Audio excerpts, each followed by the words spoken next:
During a recent Fox and Friends segment, Steve Doocy lied to the public. Not the first time he's done it, but this one was particularly ridiculous. Take a look.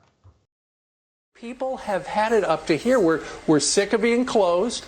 We're ready to move on. But, you know, Ainsley, Brian, you and all of us are in really restrictive areas right now. And that's why we are not all sitting together on the couch or even in the same studio, because the governments won't let us right now. Yeah, not true. The government has not stopped anyone in the news business from being in their studios to do their jobs. There are guidelines, and people can choose to follow those guidelines. For instance, at the Young Turks, we've chosen to follow those guidelines to keep our employees safe. But no one from the government knocked on our doors and told us that we're imprisoned in our homes and we're not allowed to go back to the studio. We decided to follow guidelines, do the responsible thing. And the same is true of what Fox News hosts are experiencing. Now, I don't know if there was backlash to the brazen lying that took place during that segment, but Doocy Doocy later ended up correcting himself. Take a look. You know, as the country slowly reopens, you know, I mentioned earlier we were broadcasting from separate remote locations. I said because the government won't let us. I need to clarify. We are simply following the government protocols and guidelines. And ultimately, if you are lucky enough that you can work from home, you should. Yeah. So I guarantee you the Fox lawyers were all over him. And they said, you got to go out there and you got to correct that. Otherwise, you know, we're going to be in trouble with all these lawsuits against us. Guaranteed.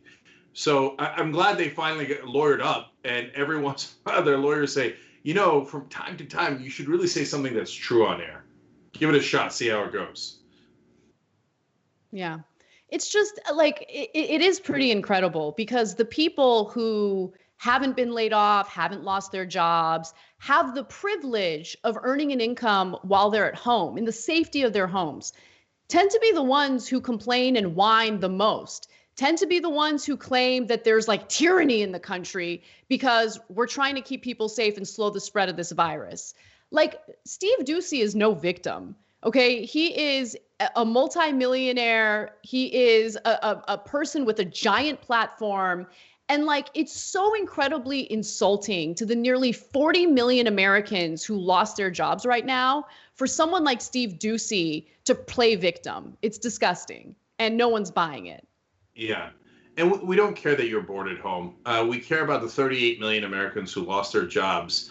I'm worried to death about what's going to happen when they run out of money. So how are you going to pay the rent? I have a friend who's now running for office, and unemployment stopped sending checks. And so I hope it's a bureaucratic issue and not worse than that.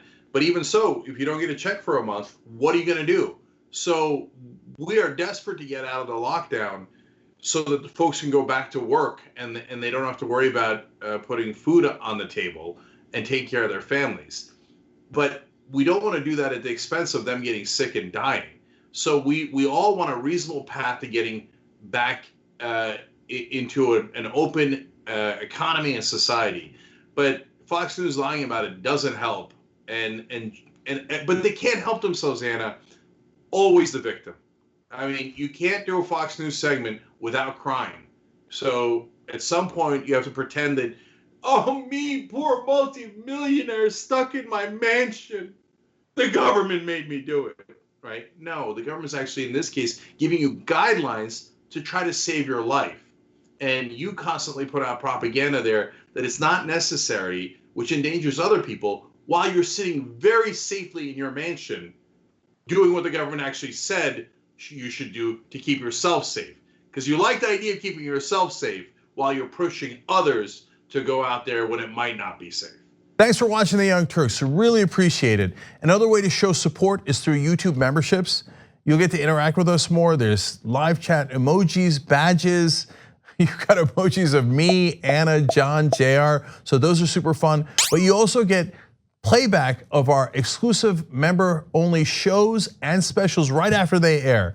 So all of that, all you gotta do is click that join button right underneath the video. Thank you.